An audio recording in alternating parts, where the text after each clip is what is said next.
안녕하세요. 이 밤새 TV입니다. 오늘은 7번째 시간으로 조경 시공 과목의 핵심 이론을 올려드리겠습니다. 이번 시간은 파트 4번 조경 시공이고요. 출제 비중이 약 20% 내외로 기출문제는 15문제 정도 출제가 되고 있습니다. 조경 시공 과목의 학습 내용은 조경 시공 계획 및 공정 관리, 각종 조경 공사, 재료 및 수량 할증률, 공사비 산출 등 조경 공사에 관한 내용입니다. 핵심 이론을 올려드린 후에 기출문제와 모의고사 자료를 추가로 올려드리니까 다음 자료가 올라올 때 바로 보실 수 있도록 구독과 좋아요 부탁드립니다. 그럼 바로 시작하겠습니다. 먼저 제1장 조경 시공의 기초로 공사의 입찰 및 시행에 관한 내용입니다. 먼저 도급 제도를 보면 일식 도급, 분할 도급, 공동 도급 제도가 있고요. 입찰 방법은 일반 경쟁 입찰, 지명 경쟁 입찰, 제한 경쟁 입찰, 설계 시공 일괄 입찰, 수의 계약 등이 있습니다. 여기서 수의 계약은 지자체나 정부기관에서 공사 발주를 할 때 금액이 2천만 원 이하 또는 공사 용역의 경우에는 5천만 원 이상 이런 기준이 있고요. 금액이 아니고 특수한 기술이 요구될 때도 수의 계약을 할 수가 있습니다. 다음 시공관리입니다.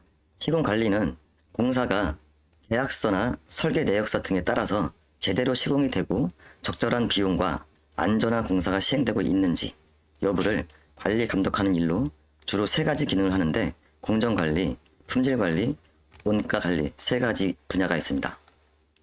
다음은 공사 시방서입니다. 시방서라는 것은 공사의 개요와 절차, 품질, 시공 방법 등 설계 도면에 표현하기 어려운 사항을 명확하게 기록한 문서이고요. 시방서의 종류는 표준, 전문, 공사, 특기 시방서가 있습니다. 표준 시방서는 각종 공사에 쓰이는 공통된 시방서이고 일반적으로 적용되는 기준과 절차를 담은 문서입니다. 전문 시방서는 특정한 시설물, 공정에 대한 상세한 기술적 내용과 기준을 제시하는 문서로 건축 분야, 기계 분야, 전기 분야 등 특정 공정에 대한 내용입니다. 공사 시방서는 표준, 전문 시방서를 기본으로 해서 특정 공사나 프로젝트에 맞춰서 공사 방법 등을 기재한 계약 문서입니다. 특기 시방서는 특별한 공법이나 재료 등이 필요한 공사에 대해서 설명하는 문서로서 표준 시방서나 전문 시방서보다 우선으로 하는 원칙입니다. 다음 공사 시행 순서입니다. 공사 시행 순서는 가설공사, 기초공사, 주체공사, 마무리공사, 부대시설공사 순으로 이루어지고요. 내용을 한번 읽어보시기 바랍니다. 다음은 공사 공정표, 공정계획입니다. 공정표라는 것은 공사의 착공부터 준공하기까지 일정과 작업량, 시공계획 등을 도표로 표시한 문서로서 작업의 능률과 비용 절감 등을 위해 사용을 합니다. 공정표의 종류에는 횡선식, 기성구 곡선, 네트워크 공정표가 있습니다. 횡선식 공정표는 위에 있는 좌측에 있는 그림이고요. 세로축에 공사명, 가로축에는 날짜를 표시하고 공사 일수를 횡선의 길이로 나타냅니다. 이렇게 화살 표식으로 해서 길이로 나타내고요. 횡선식 공정표의 특징은 전체 공정 판단이 용이하고 공정표가 단순해서 경험이 적은 사람도 이해하기 쉽다는 특성이 있습니다. 소규모 간단한 공사나 긴급 공사에서 많이 이용을 합니다. 다음은 기성구 곡선인데요. 기성구 곡선은 현장에서 많이 사용하는 공정표는 아니고 다른 방법과 병행해서 보조적인 수단으로 이용을 하고 있습니다. 다음 네트워크 공정표는요. 각 작업의 상호관계를 그물망으로 표현한 공정표입니다. 이렇게 우측에 있는 그림입니다. 네트워크 공정표는 상호 작업 관계가 명확하고 작업의 문제점 예측이 가능하고 공기 단축이 가능하고 작성에 숙련이 필요한 것이 특징입니다. 대형 공사나 복잡하고 중요한 공사에서 네트워크 공정표를 이용하고 있습니다. 다음 넘어가겠습니다. 다음은 제2장 식재 공사입니다. 먼저 수목의 측정과 규기역 표시에 관한 내용인데요. 좌측의 그림과 우측의 표를 통해서 수목을 측정하고 표시하는 내용을 알기 쉽게 잘 정리해 놓았습니다. 내용을 읽어보시면 충분히 이해 가시니까 직접 읽어보시고 맨 위에 한 줄씩만 설명을 해드리면 수목의 특정은 높이는 수고라고 하고요. H를 표시를 하고 수고는 지표 면에서 정상까지 수직 거리가 수고 H로 표시를 합니다. 그리고 표시는 교목과 간목, 기타 수목이 있는데요. 교목의 경우 심엽수는 H 곱하기 W, 수구 곱하기 수간폭으로 합니다. 잣나무, 주목, 구상나무 등이 침엽수입니다. 나머지 내용은 읽어보시기 바랍니다. 다음은 수목의 이식 및 식재 공사입니다. 수목의 이식 시기는 침엽수는 해토 직후부터 4월 상순 그리고 9월과 11월이 적기입니다. 여기서 해토라는 말은 겨울이 지나고 날씨가 풀리면서 얼었던 땅이 녹는 현상을 해토라고 합니다. 다음 상록 화렵수는 5월에서 7월 또는 장마철 습도가 높은 시기가 이식 적기이고요. 낙엽 화렵수는 이른 봄 해토부터 4월 상순 또는 가을에 낙엽이 진 후 휴먼 기간 10월에서 11월 달입니다. 다만 내한성이 약한 화렵수, 낙엽 화렵수는 4월 중순에 이식을 하는 것이 좋습니다. 다음은 이식 공사의 순서입니다. 수목의 이식 공사는 먼저 6개월 또는 3년 전에 뿌리 돌림을 실시하고요. 그 다음에는 굴치, 수목을 파서 꺼내고 그 다음 운반을 하고 그 다음 가식, 임시로 심고 다음은 식혈파기, 구멍을 파고 다음은 심기. 심기 할 때는 물 조임과 흙 조임이 있는데요. 다음 페이지에서 설명해 드리겠습니다. 다음은 물집을 만들어 주고요. 그 후에는 관수와 멀칭을 실시하고 기주목을 세워주고 그 다음에는 전정을 실시하고 마지막으로 수피를 감아줍니다. 여기서 멀칭이라는 용어가 있는데요. 이 멀칭은 수목 식재 후에 토양 수분을 유지하고 지온을 조절하고 잡초를 억제하고 토양 침식을 방지하는 효과가 있습니다. 멀칭은 수목 식재 후에 중요한 내용 중에 하나이고요. 멀칭 재료는 낙엽이나 부엽토, 볏짚 등을 이용합니다. 그리고 전정을 할 때 TRU를 맞춘다고 했는데요. 이 TRU라는 용어는 수목의 지상부, 탑, 그리고 수목의 지하부, 뿌리, 루트, TRU이라고 합니다.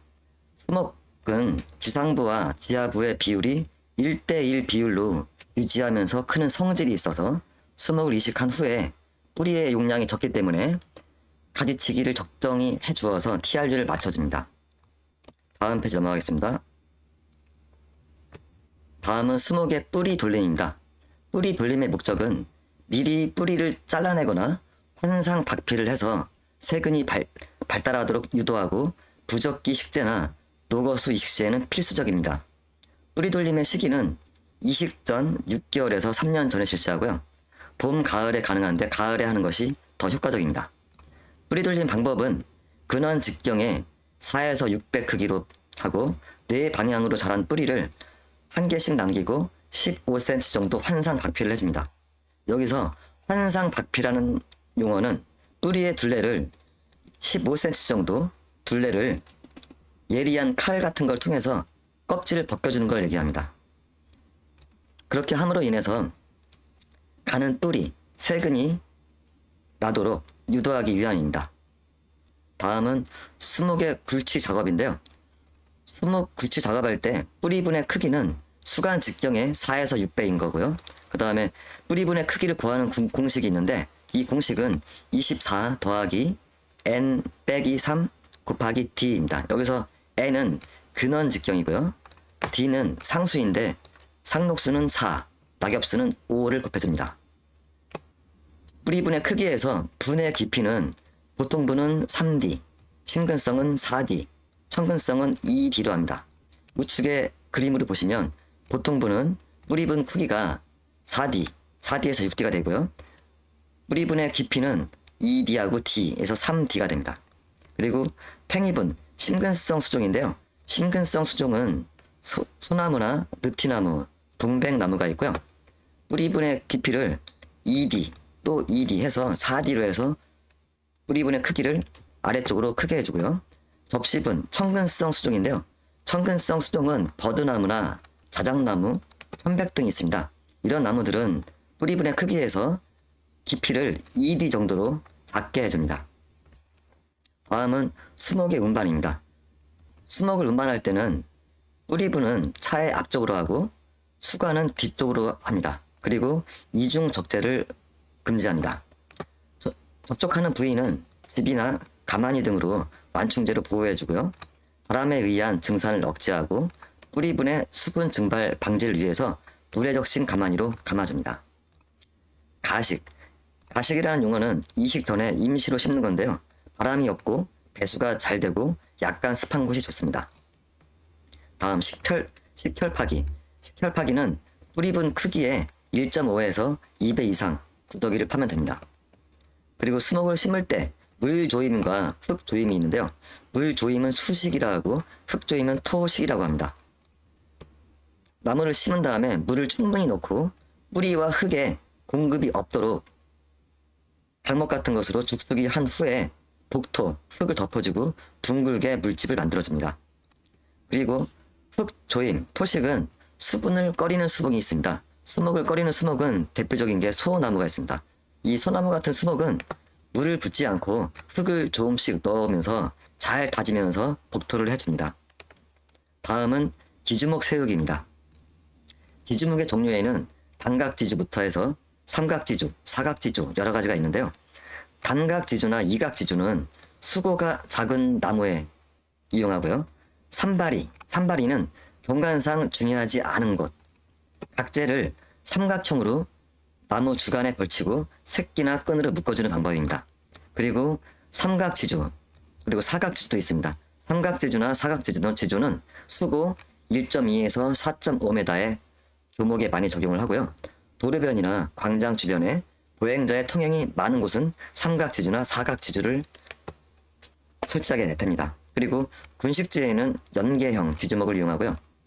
경관상 매우 중요한 곳, 통행에 지장이 많은 곳은 매몰형 지주목을 이용합니다. 그리고 대형목이나 경관상 매우 중요한 곳은 당김줄형으로 이용하게 되는데요. 완충제를 감아서 수피를 보호하고 세 방향에서 철선으로 고정을 해줍니다. 다음 넘어가겠습니다. 다음은 제3장 토공사입니다. 토공사의 용어로 절토, 성토, 정지라는 용어를 쓰는데요. 내용을 읽어보시고 성토를 할 때, 흙쌓기 할 때 여성고 또는 더 돋기라는 용어가 있는데요. 이 내용은 성토를 할 때 하고 나서 압축, 침하 등에 의해서 계획보다 토양이 줄어드는 것을 방지하기 위해 실시합니다. 보통은 10에서 15% 정도 더 성토를 해줍니다. 다음은 비탈면의 공사입니다. 비탈면의 경사도를 측정할 때 계산식이 있는데요. 경사도를 G라고 할 때 G는 D 나누기 L, 높이차 나누기 지점 간의 거리, 지점 간의 수평 거리 곱하기 100입니다. 우측에 그림을 보시면 높이차와 수평 거리를 잘 확인해 보시고요.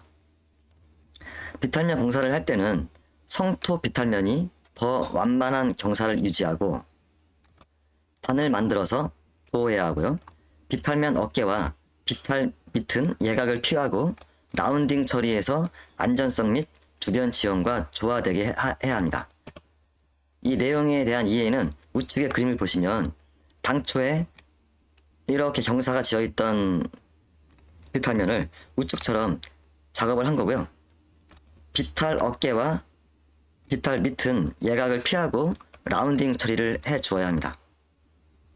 그림을 보시고 잘 이해해 두시기 바랍니다. 다음은 토공기계입니다. 토공기계는 쉽게 말하면 흙을 파고 옮기고 다지고 평평하게 다듬고 하는 작업을 하는 건설 기계들입니다. 이런 토공기계들은 현장 상황에 맞춰서 이제 사용을 하게 되고요. 그 종류에는 버킷이나 멀티라인, 크림쉘, 그레이더 등이 있는데요. 내용은 읽어보시기 바랍니다. 다음은 토량의 변화입니다. 자연 상태의 흙을 파내면 공극이 증가돼서 부피가 증가하는데 이거를 토량의 증가율 또는 감소율로 환산하는 것이고요. 토량 증가율은 계산식이 토양 증가율을 L이라고 할 때 흐트러진 상태의 토량 나누기 자연 상태의 토량입니다. 그리고 토량의 감소율은 C라고 할 때 다져진 상태의 토량 나누기 자연 상태의 토량입니다. 부피 증가율은 토양에 따라 틀린데 모래는 15에서 20% 부피가 증가하고 자갈은 5에서 15%, 진흙은 20에서 45%, 모래, 점토, 자갈 등 혼합물은 30%, 암석은 25에서 90% 토량이 증가합니다. 다음은 기초공사입니다. 기초라는 것은 기둥, 벽 등 상부 구조물의 하중을 안전하게 지반을 전달하는 구조로서 중요한 역할을 하고요. 기초의 종류에는 줄기초, 독립기초, 온통기초가 있는데 줄기초는 담장의 기초와 같이 길이로 길게 받치는 구조고요. 독립기초는 기둥 바로 밑에 하나의 기초로 설치하는 가장 경제적인 기초로 시공이 간편하고 빠릅니다. 온통기초는 건축물 하부의 전면 또는 모든 기둥을 하나의 기초로 설치하는 경우로서 튼튼하고 안전한 방법입니다. 다음은 등고선의 성질입니다. 등고선의 성질은 시험에 잘 나오기도 하고 조금 어렵게 느껴지기도 합니다. 등고선이라는 것은 지도에서 보면 해발 고도가 같은 지점을 선으로 연결해서 지형의 높낮이와 경사를 시각적으로 표시한 곡선을 등고선이라고 합니다. 등고선의 성질은 우측의 그림을 보면서 이해를 해야 하는데요.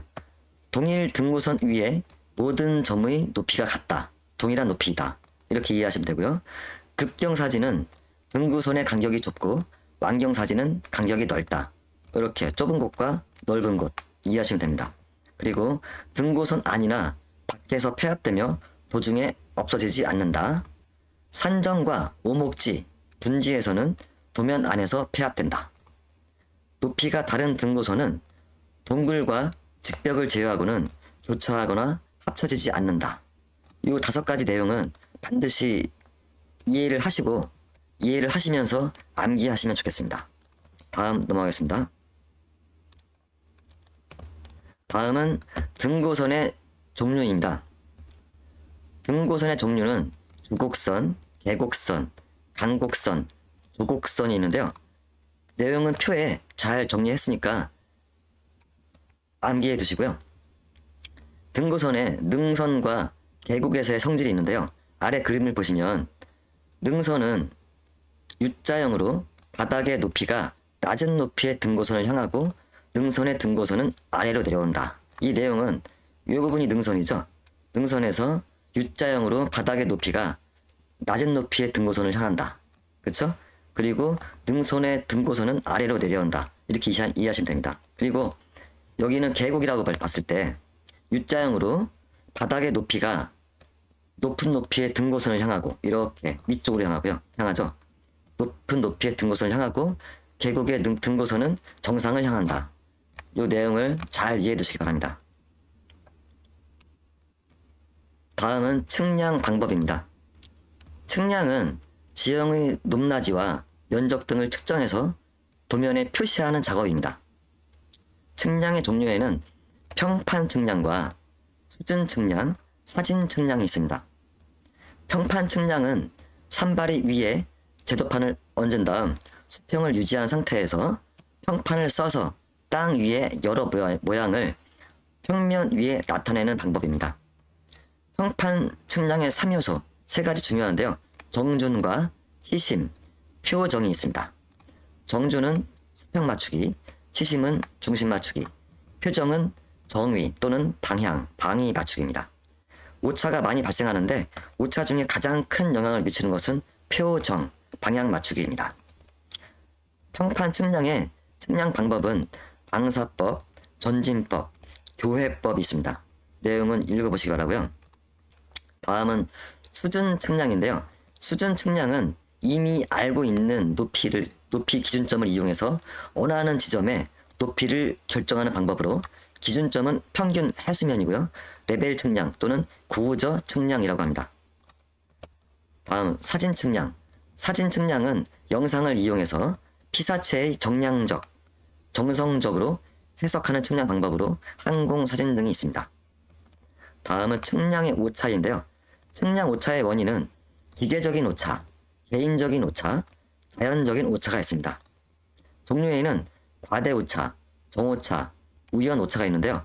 과대 오차는 측정자의 부주의에 의한 오차이고요. 정오차는 발생 원인이 확실하고 측정 횟수에 비례하여 일정 크기나 방향으로 나타나는 오차로서 누차 또는 누적 오차라고 합니다. 우연 오차는 발생 원인이 불분명하고 주의해도 없앨 수 없는 오차입니다. 부정 오차 또는 우차, 상차라고도 합니다. 다음 페이지 넘어가겠습니다. 다음은 제4장 포장공사입니다. 포장 재료의 선정 기준과 포장 재료의 분류는 어려운 내용이 아니니까 읽어보시고요. 포장공사의 종류는 콘크리트 블록, 벽돌, 판석, 콘크리트, 투스콘 포장 등이 있습니다. 먼저 콘크리트 블록 포장은 보드블록과 소형 고압 블럭이 있는데요. 보드블록 포장은 시멘트 콘크리트 포장보다는 질감이 우수하고 시공이 용이하면서 블록 표면에 문양이나 무늬를 넣어서 시각적인 효과를 증진시킬 수 있고 공사비가 저렴하면서 줄눈이 세워져서 결합력이 약한 단점이 있습니다. 포장 방법은 기존에 있는 지반을 다진 다음에 모래를 4cm 정도 깔아주고 포장을 하고 포장면은 구배를 주어서 배수를 고려해야 합니다. 이 구배라는 것은 경사를 주어서 비가 오거나 할 때 한쪽으로 빗물이 쓸려 내려가도록 하는 것을 말합니다. 블록 간격은 2에서 5mm로 하고 모래를 채워주고요. 진동기 등을 써서 요철이 없도록 마무리를 해줍니다. 소형 고압 블럭은 고압으로 성형된 소형 콘크리트 블록이고요. 블록 상호가 맞물려서 교통 하중을 분산시키는 데 유리합니다. 연약한 집안에 시공이 용이하고 유지 관리비가 저렴하다는 장점이 있습니다. 시공 방법은 보드 블록과 동일합니다. 다음 벽돌 포장입니다. 벽돌 포장은 건축용 벽돌이며 시공 방법은 보드 블록 포장과 동일합니다. 보행감은 좋지만 마모와 탈색이 쉽고 압축 강도가 약한 것이 특징입니다. 판석 포장은 주로 보행 동선에 사용을 하고요. 석재의 가공법에 따라서 다양한 질감과 포장 패턴의 구성이 용이합니다. 시각적으로 효과도 우수합니다. 여러분이 필기 합격하고 실기시험 보실 때 요 4가지 보드블록, 소형 부합블록, 벽돌이나 판석 포장 중에 하나를 실기시험으로 보실 가능성이 매우 높습니다. 내용은 잘 읽어보시기 바랍니다. 다음은 콘크리트 포장입니다. 콘크리트 포장은 내구성이나 내마모성은 좋고 파손된 곳은 보수가 어렵고 보행감은 좋지 않은 특징이 있습니다. 포장 방법은 하중을 받는 곳은 철근, 덜 받는 곳은 와이어 메쉬를 사용하면 되고요. 콘크리트가 시공한 다음에 온도 변화에 의해서 수축되거나 팽창하는 것을 막기 위해서 이때 파손하는 걸 막기 위해 6에서 10m 간격으로 신축 줄눈, 이음을 설치해야 합니다. 세움제는 나무 판재나 합성 수지 등을 이용합니다. 포장 마감은 흑손이나 빗자루로 표면을 긁어서 미끄러운 표면에 요철을 조금 주고 광선을 방지하는 효과가 있습니다. 다음은 투스콘 포장입니다. 투스콘 포장은 아스팔트 유제에 닭공질 재료를 혼합해서 표면수의 통과를 가능하게 하는 포장 재료입니다. 보행 감각이 좋고 미끄러짐과 눈부심을 방지할 수 있고요. 비가 올 때도 보행에 불편이 적습니다. 포장 방법은 지반을 다진 다음에 모래로 필터층을 만들고요. 지름 40mm 이하 굴재로 기층을 조성한 다음에 투수성 혼화 재료, 투스콘을 깔아주면 됩니다. 다음 넘어가겠습니다. 다음은 배수공사, 5장 배수공사입니다. 배수 방법에는 면거 배수, 암거 배수, 침토층 배수, 침토 전면 배수가 있는데요. 내용을 읽어보시면 되겠습니다. 침토층 배수를 할 때 배수 설계 방법은 중요한 내용인데요. 어골형과 들치형, 선형, 차단형, 자연형이 있습니다.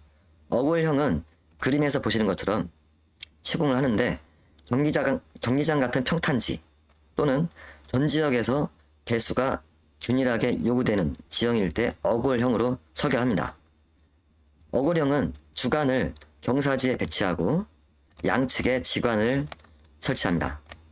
다음 들치형. 들치형은 평탄한 지역에 균일한 배수 방법을 설계할 때입니다.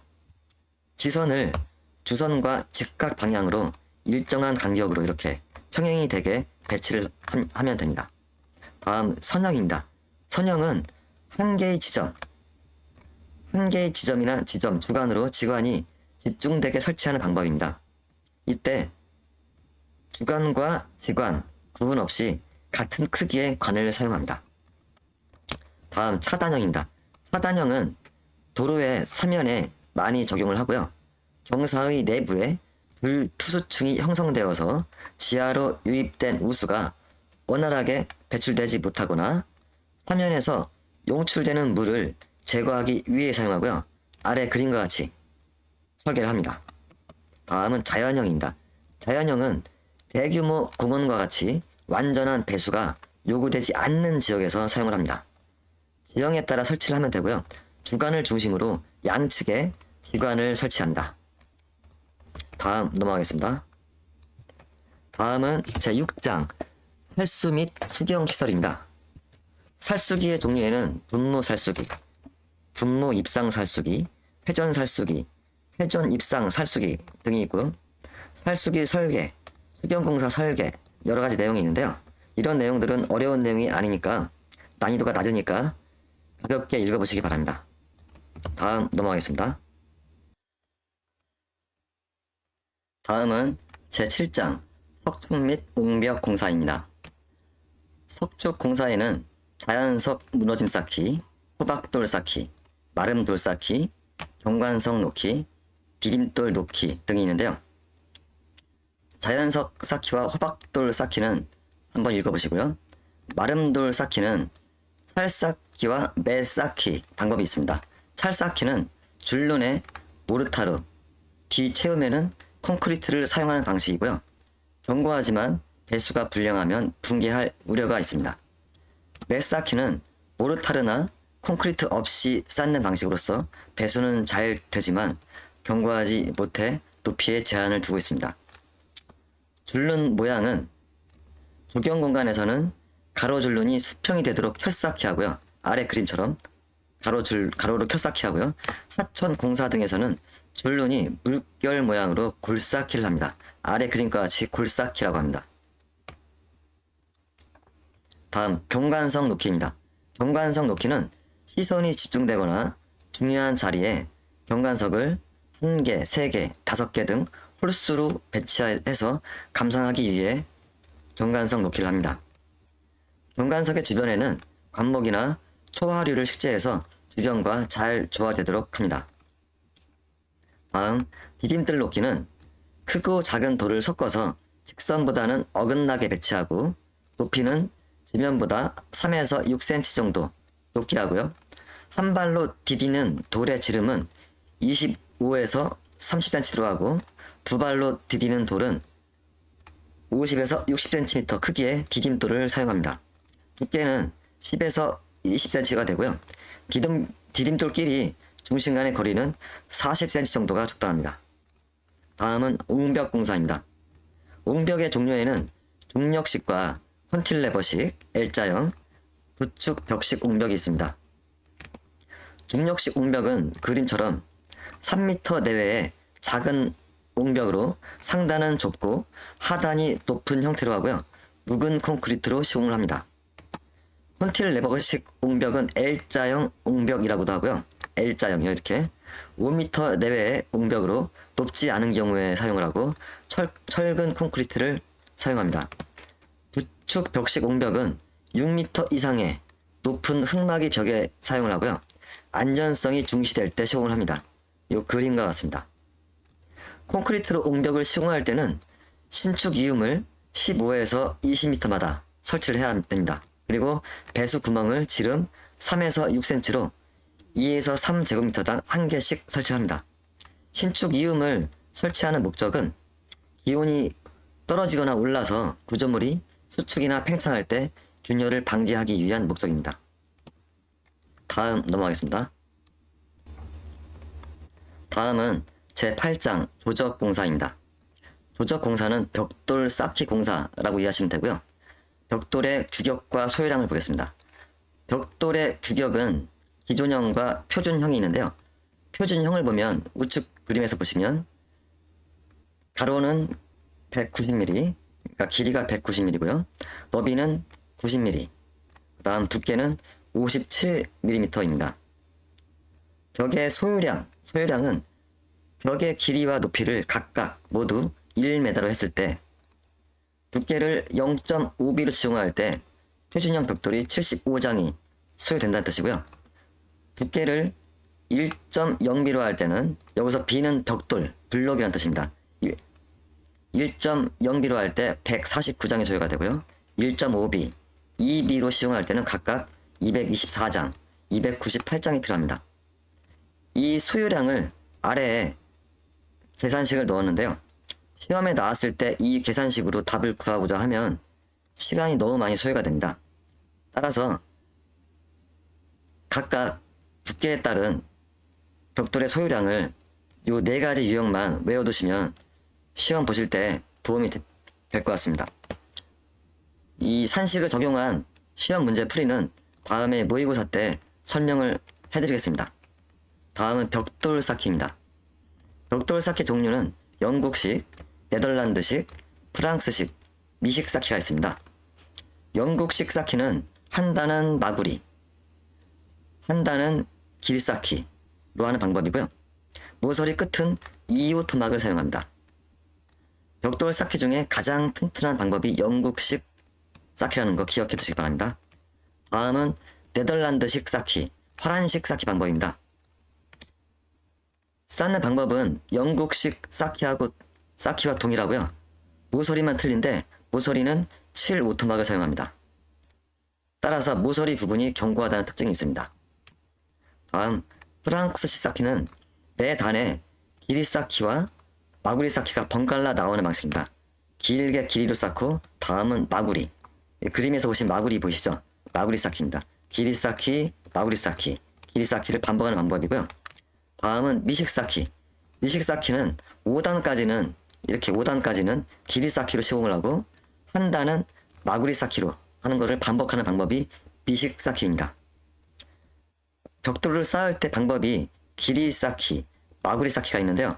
길이 쌓기는 0.5b 두께 벽에 사용하고 이 그림 보시면 길이가 보이게 쌓는 방법입니다.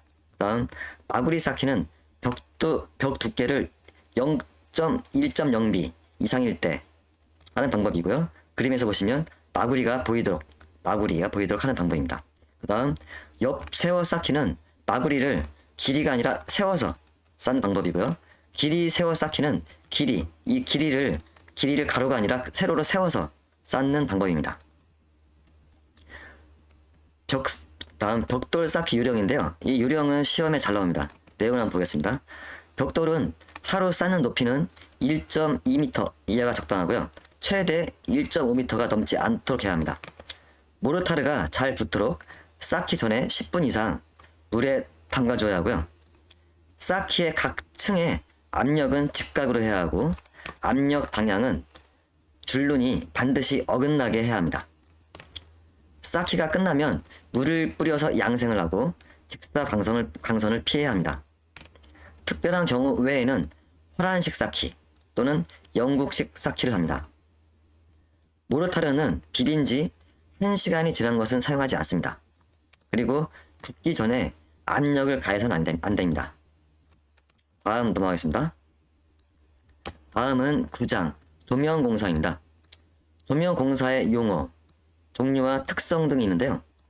출제 빈도가 낮은 편이기 때문에 그냥 가볍게 읽어보시기 바랍니다. 내용은 정리를 잘했으니까 한번 읽으시면 이해는 가실 겁니다. 다음 넘어가겠습니다. 다음은 제10장 조경적산입니다. 수량의 종류나 계산 기준은 어려운 내용이 아니니까 한번 읽어보시고요. 할증률 계산에 대해서 보겠습니다. 할증률에서 재료의 할증은 설계 수량과 계획 수량의 적산량에서 운반, 저장, 절단, 가공 등 시공할 때 발생하는 손실량을 예측해서 부과하는 것입니다. 재료비를 산출할 때 재료의 단가 곱하기 총 수요량인데요. 이때 할증률도 포함이 되어야 합니다. 할증률을 보면은 목재는 각재가 5%, 판재는 10%, 합판은 일반용이 3%, 수장용이 5%입니다. 조경용 잔디나 수목은 10%, 각종 도료는 2%, 유리는 1%입니다. 벽돌 중에 붉은 벽돌과 내화 벽돌은 3%고요. 시멘트 벽돌은 5%입니다. 모자이크나 도기, 자기 등 타일 종류는 3%이고요. 원석은 30%, 속이 빈 시멘트 블록은 4%, 경계 블록은 3%, 이형철근 3%, 원형철근 5%입니다. 이 할증률은 모든 종류를 다 외우셔야 됩니다. 시험에 잘 나오는 내용이니까 잘 암기하시기 바랍니다. 다음은 공사비의 산출입니다. 공사비는 총 공사비, 총 공사 원가 이렇게 용어를 쓰고 있는데요. 총 공사 원가는 순 공사 원가 더하기 일반 관리비 더하기 이윤 더하기 세금입니다. 그리고 총 공사비는 세금을 더하지 않은 순 공사비, 일반 관리비, 이윤 이렇게 세 가지입니다. 세부적으로 내용을 보면은 순 공사비는 재료비와 노무비, 경비를 합친 거고요. 재료비에는 할증률이 반드시 포함되어야 하고요. 종류가 직접 재료비와 간접 재료비 그리고 작업 부산물이 있습니다. 직접 재료비는 공사 목적물에 기본적으로 구성되는 비용이고 간접 재료비는 보조적으로 소요되는 비용입니다. 그리고 작업 부산물은 시공 중에 발생하는 부산물이나 잔재료 중에 환근이 가능한 거, 현금으로 바꿀 수 있는 거는 작업 부산물로 합니다. 재료비는 직접 재료비와 간접 재료비를 더하고 여기에서 작업 부산물을 빼줍니다. 다음 노무비. 노무비는 직접 노무비와 간접 노무비가 있습니다. 직접 노무비는 작업에 투입되는 인부의 비용이고요. 간접 노무비는 보조적으로 종사하는 사람을 간접 노무비의 비용으로 포함시킵니다. 다음 경비. 경비는 재료비와 노무비 외에 각종 비용, 수도비, 인쇄비, 기계경비, 운반비, 통신비, 임차료, 기술료, 안전관리비 등을 경비로 포함하면 됩니다. 다음은 일반 관리비입니다. 일반 관리비는 회사를 운영하기 위해 들어가는 비용입니다. 순공사비에서 5에서 6%를 일반 관리비로 산정해주면 됩니다. 다음 이유는 순공사 원가 더하기 일반 관리비 빼기 재료비에서 곱하기 15% 뇌를 해주면 이윤으로 산정을 해주면 됩니다. 총 공사비는 세금을 제외하고 순공사비, 일반 관리비, 이윤 이렇게 해서 총 공사비가 됩니다. 여기까지 조경기능사 시험 제 4번째 과목 조경 시공에 대한 핵심 이론을 설명해 드렸습니다. 다음 시간에는 이번 과목의 기출문제와 모의고사 160문제를 곧 올려드리겠습니다. 자료가 올라오면 바로 보실 수 있도록 구독과 좋아요 부탁드립니다. 감사합니다.